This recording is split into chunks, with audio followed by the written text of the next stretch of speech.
প্রাধান্য দিলেন কাদেরকে? যারা কোরআনে কারীম অধিক মুখস্থ, অধিক সুন্দর করে তেলাওয়াত করতে পারে। মুহতারাম হাজিরিন, আল্লাহ রাসূল সাল্লাল্লাহু আলাইহি ওয়াসাল্লামকে আল্লাহ তাআলা বললেন কোরআনে কারীম তেলাওয়াত করো। এখন এই আয়াতের তাফসীরে, যেহেতু আপনাদের তাফসীরুল কোরআন মাহফিল, এই কোরআনের ব্যাপারে সমস্ত উম্মতের জন্য 4টি হক। বলেন কয়টি? হাত উঁচা করেন। কয়টি? কয়টি? এই কোরআনের ব্যাপারে হক কয়টি? 4টি। জানবেন, মুখস্থ করবেন, ইনশাআল্লাহ পরবর্তীতে আমি কোনো এক সময় আপনাদের পরীক্ষা নিব। ক্লাস হলে তার একটা ব্যাগ ফিট আমার লাগবে না। আল্লাহ তাআলা আমাদেরকে তৌফিক দান করেন। ভাই, যখন এই কোরআনে কারীমের 4 হক, 1 নাম্বার হক কোরআনে কারীম সহি শুদ্ধভাবে তেলাওয়াত করতে পারা। বলেন 1 নাম্বার হক কি? কোরআনে কারীম সহিভাবে তেলাওয়াত করতে পারা। এইটা ফরজে আইন। এটা কি? ফরজে আইন। প্রত্যেক মুমিন পুরুষ, প্রত্যেক মুমিনা নারী, প্রত্যেক যুবক ভাই, প্রত্যেক যুবতী বোন, প্রত্যেক বাবারা, প্রত্যেক মায়েরা, প্রত্যেক সন্তানেরা, সকলের জন্য ফরজে আইন কোরআনে কারীম শুদ্ধভাবে তেলাওয়াত করতে পারা। এমন শুদ্ধভাবে তেলাওয়াত করতে পারা যেমন তেলাওয়াত করতে পারলে আপনি ইমামতি করতে পারেন। কারণ কি? যদি শুদ্ধভাবে তেলাওয়াত না করেন, রাসূল আরবি সাল্লাল্লাহু তাআলা আলাইহি ওয়াসাল্লাম হাদিসের মধ্যে ইরশাদ ফরমান, তাজবীদুল কুরআনি হাক্কুন লাযিমুন, তাজবীদুল কুরআনি হাক্কুন লাযিমুন, ওমান লাম ইউজাবিদিল কুরআন ফাহুয়া আথিমু, ওমান লাম ইউজাবিদিল কুরআন ফাহুয়া আথিমু। আল্লাহ রাসূল সাল্লাল্লাহু আলাইহি ওয়াসাল্লাম বলেন, আমার প্রত্যেক উম্মতের জন্য কোরআনে কারীম সহি শুদ্ধভাবে তেলাওয়াত করা ফরজ। এখন যদি সে কোরআনে কারীম সহি না করে অশুদ্ধ পড়ে, তাহলে অশুদ্ধ পড়ার কারণে, তেলাওয়াত করার কারণে যে সওয়াব হওয়ার কথা, সেই সওয়াবের জায়গায় সে এই কোরআন তেলাওয়াতের মাধ্যমে শুধু গুনাহ কামাই করে। নাউযুবিল্লাহি মিন যালিক। কি কামাই করে? গুনাহ। কোরআনে কারীম তেলাওয়াত শিখবেন কিভাবে? উস্তাদের কাছে গিয়ে। আপনাদের মসজিদের ইমাম সাহেব আছেন, এখানে যত মহল্লার মানুষ আছেন, প্রত্যেকের মহল্লায় তো মসজিদ আছে নাকি? মহল্লার মসজিদের ইমাম আছেন না?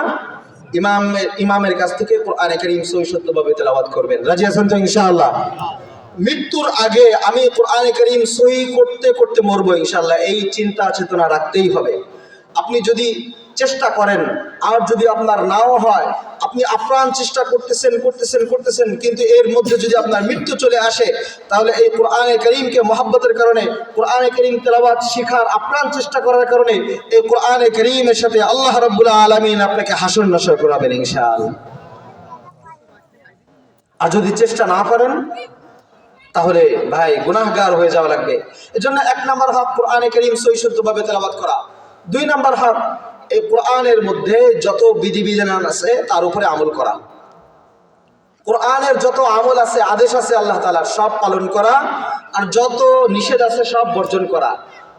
এইটাও ফরজে আইন। এই হকও কি? কথা বুঝেন?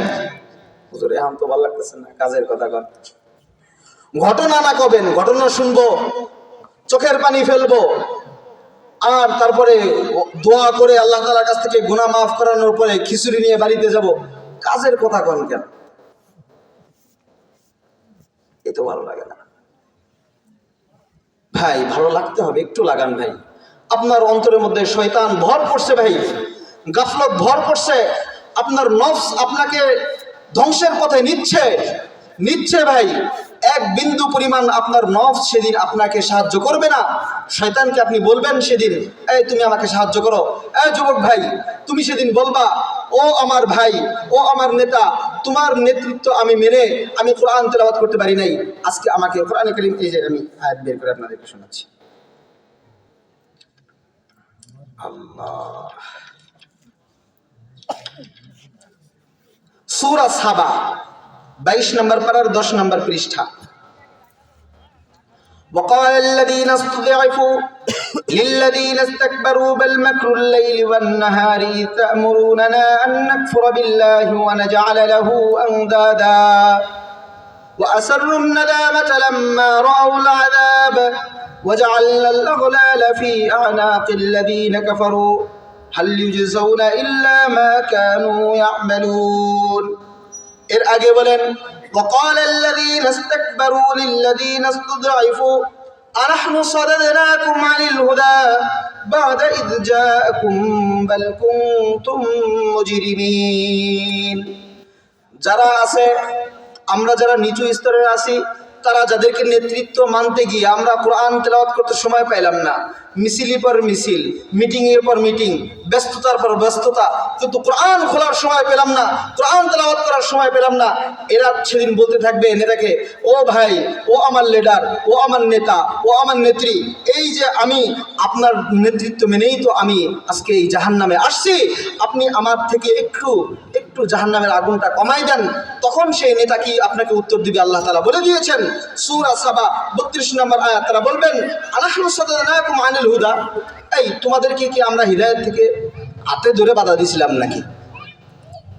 ইয জা বাদা ইয জাআকুম, তোমাদের কাছে তো হিদায়াত আসছিল, তোমরা কেন গ্রহণ করো নাই? সেদিন আপনার দোষ আপনার ঘাড়েই চাপিয়ে দিবে, কেউ আপনার সাহায্যকারী হবে না ভাই। এজন্য যুবক ভাই, বৃদ্ধ বাবারা, আর চায়ের দোকানের সময় যে পরিমাণ আমরা নষ্ট করি, খোদার কসম 60 বছরের একটা যুবক আর 60 বছরের একজন বৃদ্ধ, 40 বছরের একটা যুবক ভাই যে পরিমাণ ফোনের মধ্যে সময় নষ্ট করে, যে পরিমাণ গার্লফ্রেন্ডের সাথে আড্ডা দিয়ে নষ্ট করে, বন্ধুদের সাথে মদ, নেশা আর মাদকের পিছনে আড্ডা দিয়ে সময় নষ্ট করে, যদি তার এই 40 বছর জীবনে আসতে যে সে সময় পেয়েছে বালেগ হওয়ার পর থেকে 25 বছর, এতটুকু সময় যদি কোরআনের পিছনে দিত, আমার বিশ্বাস এদেশের অধিকাংশ মানুষ হাফেজ থাকতো, এদেশের অধিকাংশ মানুষ হাফেজ থাকতো। ভাই, যারা এই যে হাফেজ কোরআন হয়, এদের মাথা আর আপনাদের মাথার ব্রেন কি কম বেশি? কম বেশি নাই তেমন, আপনাদের কোনো ক্ষেত্রে আপনাদের মাথার ব্রেন আরো বেশি। এজন্য যুবক ভাই, হাতে পায়ে ধরে বলি, আমি ভাই ওয়াজ করতে পারি না, শুধু তোমার কাছে কিছু আবেদন নিয়ে আসছি, হাতে পায়ে ধরে বলি ভাই, এই রমজান আসতেছে, কোরআনে কারীমের রমজান, এই রমজান আসলে রাসূল আরবি সাল্লাল্লাহু আলাইহি ওয়াসাল্লাম এত বেশি পরিমাণ কোরআন তেলাওয়াত করতেন যে প্রতি রমজানে নিজে তো ব্যক্তিগতভাবে তেলাওয়াত করতেন, বরং প্রত্যেক রমজানে রাসূল জিবরাইলকে এক খতম আলাদাভাবে তেলাওয়াত করে শোনাইতেন, জিবরিল আমিন রাসূলকে আরেক খতম তেলাওয়াত করে শোনাইতেন। সুবহানাল্লাহ। আবু বকর সিদ্দিক রাদিয়াল্লাহু তাআলা আনহুর ব্যাপারে আসছে যে তিনি প্রতি রাতে কোরআনে কারীমকে এক খতম তেলাওয়াত করতেন। সুবহানাল্লাহ। হুজুর, এক রাতে কোরআনে কারীম তেলাওয়াত করা সম্ভব? হ্যাঁ সম্ভব, কিন্তু কিভাবে সম্ভব? সম্ভব হলো সময়ের বরকত হলে। আমরা সময়ের বরকত বুঝি না। আজকে তো মুরব্বী, আপনিও বুঝবেন, আমাদের মানুষের এখন সময়ের কোনো বরকতই নেই। মনে হলো যে রমজান গত বছর এই মাত্র কয়েকদিন আগে গেছে, আবার রমজান চলে আসছে। আগের মানুষের এক একজনের ঘরের মধ্যে বাচ্চা কাচ্চা থাকতো 8-10টা, ছেলে বিয়ে দেওয়া থাকতো 2-3টা, মেয়ে বিয়ে দেওয়া থাকতো 2-3টা, গায়রস্থের কাজ নিজের ঘরের সেগুলো সারতো। আবার সিজনে প্রত্যেক বিয়ে বাড়ি বেড়াইতো। কথা কয় না? এই মুরব্বীরা বেড়াইতেন না? প্রত্যেক বিয়ে বাড়ি, মেয়ের শ্বশুর বাড়ি ওই জায়গায় বেড়াইতো, ছেলের শ্বশুর বাড়ি ওই জায়গায় বেড়াইতো। আবার শুধু বেড়াইতো না, তাদেরকে আবার দাওয়াত দিয়ে আসতো, তারাও আবার বেড়াই যেত। আবার এদের শ্বশুর বাড়ি থেকে তারাও আসতো, সময় হইতো। আর এখন যদি জিজ্ঞেস করি, তাই বেড়াইতে তো যান না, বাজান সময় নেই। ছেলে মেয়ে 1-2 জন, তার এখন সময় নেই। আর আগে ছেলে মেয়ে থাকতো 10-12 জন, কিন্তু সময় মুরব্বীরা কত সময় আছে, জান যাবানি ভালো করে একদম অরিজিনাল খেজুরের গুড় দিয়ে সরা পিঠা বানায়েন জবানি। কিয়ামতের আলামত, মানুষের জিন্দেগি থেকে সময়ের বরকত হারিয়ে যাবে। এজন্য আমাদের এই জিনিসটা বুঝে